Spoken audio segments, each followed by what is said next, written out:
아는 기자 시작하겠습니다. 외교안보 국제부 김민곤 기자 나와 있습니다. 자, 김 기자, 결국 우리가 대북 확성기 카드를 꺼내 들었습니다. 북한도 맞불 방송에 나설 준비를 하고 있다, 이렇게 저희가 보도를 해드렸는데, 그렇다면 과연 둘 중에 어느 곳, 그러니까 남측이 유리한 겁니까, 북측이 유리한 겁니까? 네, 확성기 성능만 놓고 보자면 결국 당연히 우리가 유리한 위치에 놓여 있습니다. 현재 일부 대북 확성기는 설치가 완료돼 방송을 시작했는데요.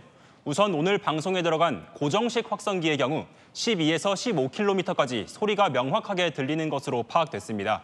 파주 임진각에서 개성공단까지 우리 군의 심리전 방송이 도달한다는 건데요. 이에 반해 북한의 경우 가천거리가 1에서 3km에 불과한 것으로 전해집니다. 현재 우리 군은 이러한 고정식 확성기를 24개 보유하고 있는데요.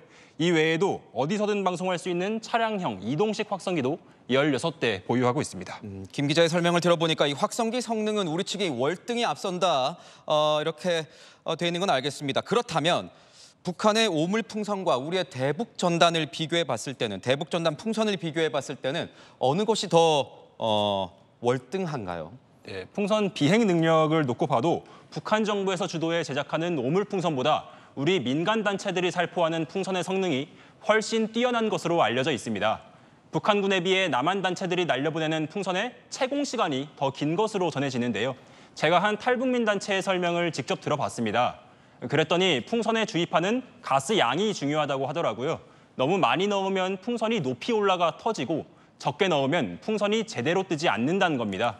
우리 민간 단체들은 오랜 기간 풍선을 날려와서 적절한 가스 양을 넣는 노하우가 있다는 설명인데요.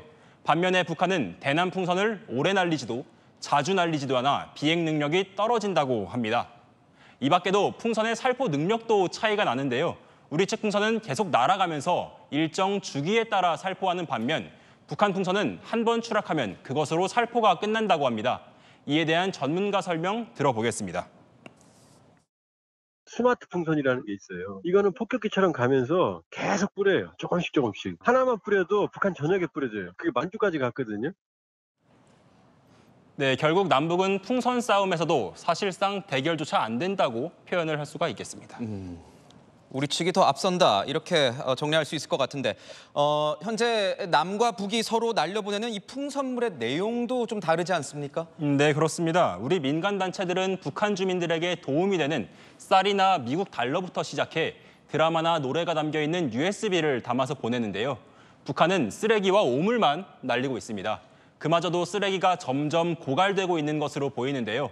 지난달과 이번에 날아온 풍선의 내용물을 한번 같이 보면서 비교를 해보겠습니다. 1차 살포 당시에는 담배꽁초와 거름 등의 오물도 상당수 포함돼 있었는데요. 이번 3차 살포 땐 거름도 없었고 대부분 폐지 조각이었다는 게 군의 설명입니다. 종합적으로 보면 결국 북한이 지는 싸움인 겁니다. 그렇다면 이러한 도발 언제까지 이어갈지, 이게 가장 궁금합니다. 네, 그런데 우리 군 역시 북한의 다음 도발이 어떤 형태로 이뤄질지 단정짓지 못하고 있는 상황입니다. 당장 오늘 대북 확성기 방송이 재개가 됐으니 맞불 대남 방송을 재개할 수 있습니다. 현재 우리 군도 북한이 대남 확성기 방송을 준비하고 있는 동향을 파악한 것으로 전해졌습니다. 이외에 대북 확성기에 대한 북한의 직접적인 공격 역시 예상 가능한 도발 시나리오입니다. 지난 2015년에는 북한이 우리 확성기를 향해 고사총을 쏜 데에 이어 실제 포 사격까지 감행한 바 있습니다. 이 때문에 우리 군은 오늘 확성기를 설치하면서 최전방 지역 대비 태세를 높인 채 계속 유지하고 있는 것으로 파악이 됐습니다. 북한이 2년 전 실시한 무인기 도발에도 재차 나설 수 있다는 전망도 나옵니다.